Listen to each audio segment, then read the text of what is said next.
The contrast between Emily and the victim could not have been starker. He had been outgoing, friendly, and completely unsuspecting of the danger surrounding him. Friends and family described him as kind and approachable, with no enemies or known conflicts. There was no apparent reason for him to be targeted, which made the case all the more chilling. The investigators pieced together a timeline that suggested Emily had studied, stalked, and planned meticulously, using her intelligence and careful observation to remain undetected until the act itself. At home, Sarah struggled to reconcile memories of her daughter with the revelations emerging from the investigation. Every laugh, every moment of tenderness, now seemed tainted by doubt. She wondered whether the signs had been there all along, subtle behaviors she had dismissed as teenage moodiness or private quirks. The truth was undeniable. The girl she had raised had a secret life that no one, not even her own mother, could have imagined. Emily's hidden existence revealed a terrifying reality. Darkness can live behind even the most ordinary facades, and appearances can be dangerously deceiving.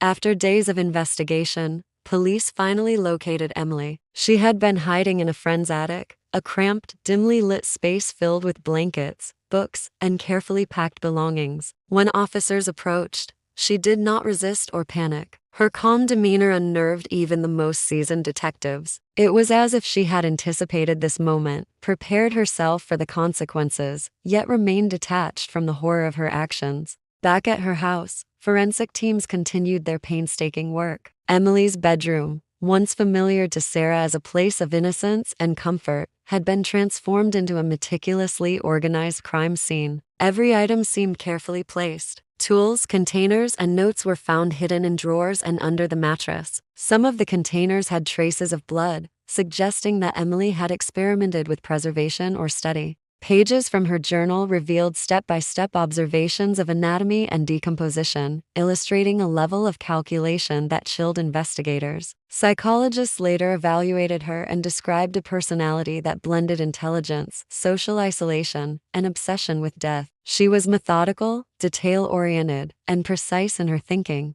Her fascination with mortality went beyond mere curiosity. It had become a driving force that overrode empathy and social norms. She had created a hidden world where she controlled every aspect of her study, carefully separating it from her public life. It was a world so perfectly concealed that even those closest to her remained unaware until the severed head revealed the truth. Neighbors and community members were shocked. The girl they had passed on the street, smiled at in school hallways, and waved to from the driveway, was now at the center of a gruesome murder investigation. Her outward normalcy had masked months of planning, digital exchanges, and secret activities. Surveillance footage connected her to the victim's neighborhood multiple times, showing deliberate movements that suggested she had stalked him without arousing suspicion. The trial revealed the full extent of her actions. Prosecutors emphasized the premeditation, the concealment, and the meticulous planning. Emily's behavior in court was eerily composed, a stark contrast to the horror of the crime. Each revelation introduced a new layer of shock for the community. Witnesses testified about her late-night excursions, suspicious containers, and cryptic digital communications.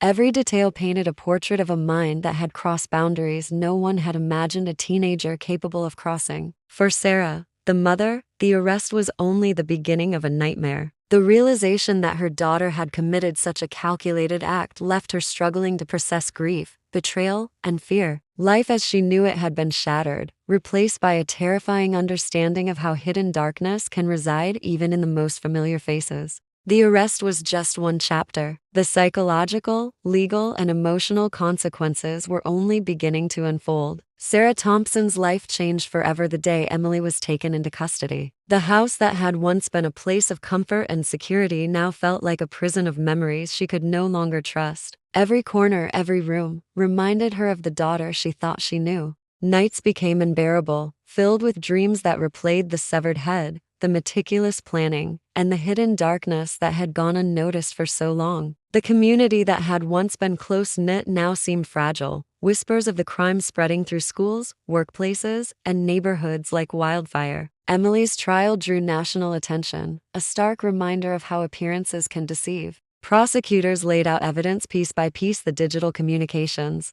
the surveillance footage, the journals filled with notes, and the tools carefully hidden in her room. Each revelation painted a picture of a girl whose intelligence had been channeled into obsession, a mind capable of meticulous planning and chilling detachment. Psychologists testified that her fascination with death and control was not an impulsive phase, but a deeply ingrained pattern of thought that had escalated to violence. Sarah attended the trial in silence, clutching a worn blanket from Emily's childhood. She tried to reconcile the daughter she had loved with the teenager whose calculated actions had destroyed lives. Friends and family offered comfort, but the grief was too complex for words. She mourned not only the victim but the child she had raised, struggling to understand how love and horror could coexist in the same person. Counseling and therapy became lifelines, helping her navigate the guilt, fear, and trauma that would linger long after the courtroom emptied. The town itself faced lasting consequences. Schools implemented programs to identify warning signs in adolescents, focusing on mental health and the influence of online communities.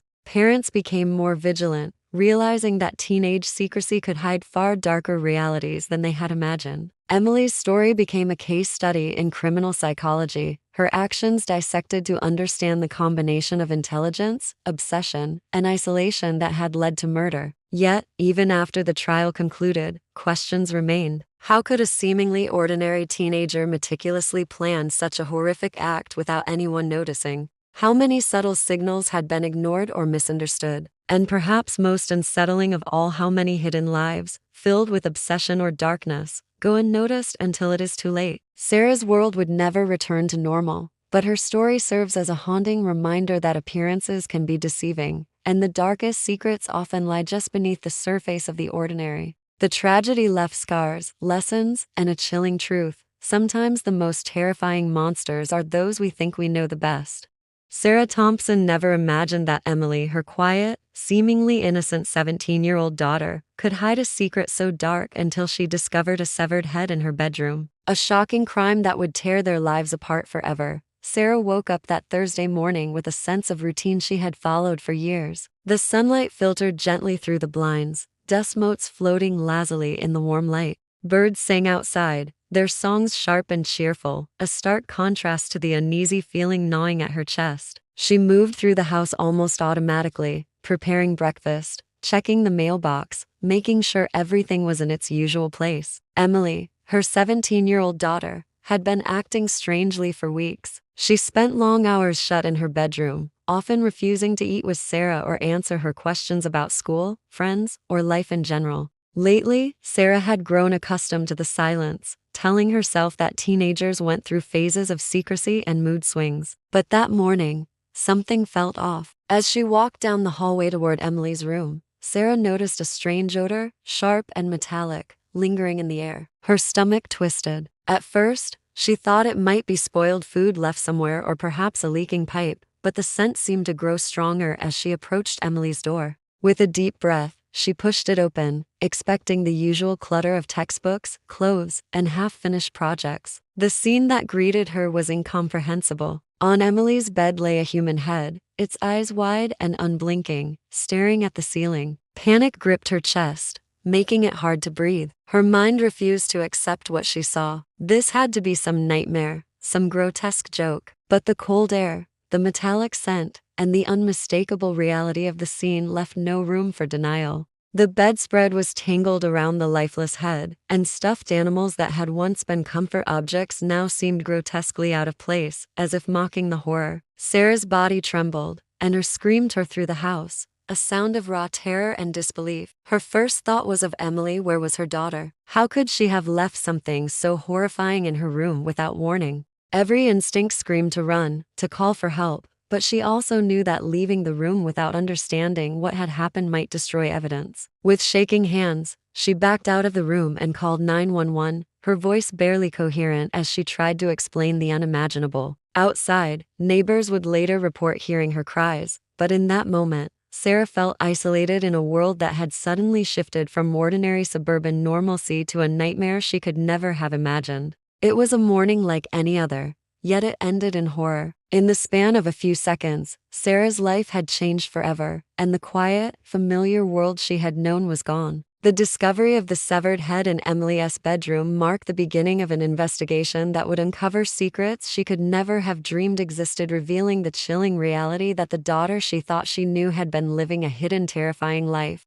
The police arrived quickly, their sirens cutting through the quiet neighborhood, bringing a strange mix of relief and dread. Officers cordoned off the house, directing neighbors to stay back as forensic teams in white suits entered Emily's room with careful precision. Cameras clicked, evidence bags were opened and sealed, and every inch of the space was examined. Sarah stood outside, wrapped in a blanket, trying to make sense of the nightmare. Her mind raced with questions. How could Emily, the girl she had raised, be connected to something so unimaginable? Where was she now? Investigators quickly realized that the room had been deliberately organized. Aside from the horrific presence on the bed, there were strange notes and sketches scattered across the floor and desk. Cryptic symbols, names crossed out, and lists of dates suggested premeditation. Each piece of paper revealed glimpses into Emily's thoughts, a disturbing obsession with control, secrecy, and death. There were no signs of forced entry into the house, indicating that Emily had likely lured the victim herself, someone she knew personally. Every detail seemed to hint at a careful, deliberate mind behind the act. Outside, Sarah watched as detectives reviewed photographs of the scene, their expressions serious, almost grim. She noticed them pointing toward a small drawer in Emily's desk, which contained hidden journals filled with meticulous records, some describing macabre experiments, others reflecting a fascination with mortality. When questioned about the victim, the police confirmed his identity, a young man in his 20s who had been reported missing from a neighboring town just a week prior. The reality of the situation hit Sarah anew. This was not a random act of violence. It was calculated, targeted, and horrifyingly intimate. Authorities began combing through Emily's digital life, searching for any clues about the crime. Her social media accounts were full of unsettling imagery, dark sketches, stories about death, and cryptic messages to unknown users. Each post painted a portrait of a girl with an intense curiosity about life and death, but the deeper investigators dug, the clearer it became that Emily had hidden this world from everyone around her.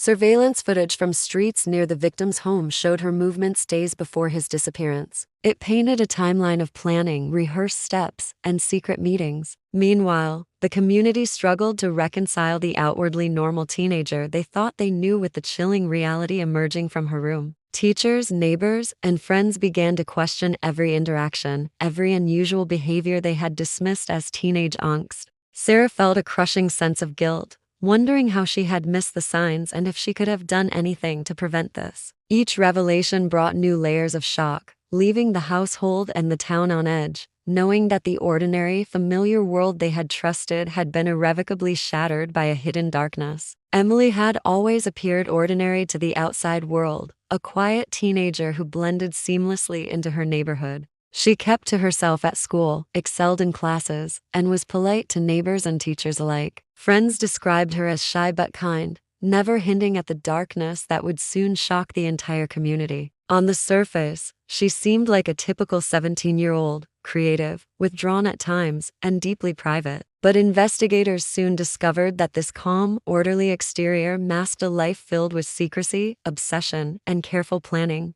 Her digital life revealed a completely different reality. Hidden behind anonymous usernames, Emily participated in online forums and groups fixated on death, anatomy, and macabre art. She posted detailed sketches of human figures in violent situations and wrote disturbing stories exploring mortality with clinical precision. Messages and posts suggested a fascination with control and observation, a curiosity that went far beyond what anyone around her could have imagined. Each interaction with strangers online encouraged her increasingly obsessive behavior, creating a private world where morality and consequence seemed irrelevant. Physical evidence in her room confirmed the chilling extent of her hidden life. Investigators found concealed notebooks filled with diagrams, dates, and observations that appeared almost scientific in nature. Tools and containers were organized with care, and each item seemed to serve a very specific purpose. Surveillance footage revealed Emily visiting the neighborhood near the victim's home multiple times, walking in measured steps, carrying packages, and returning home without raising suspicion. Each action suggested forethought and deliberate execution rather than impulsive behavior.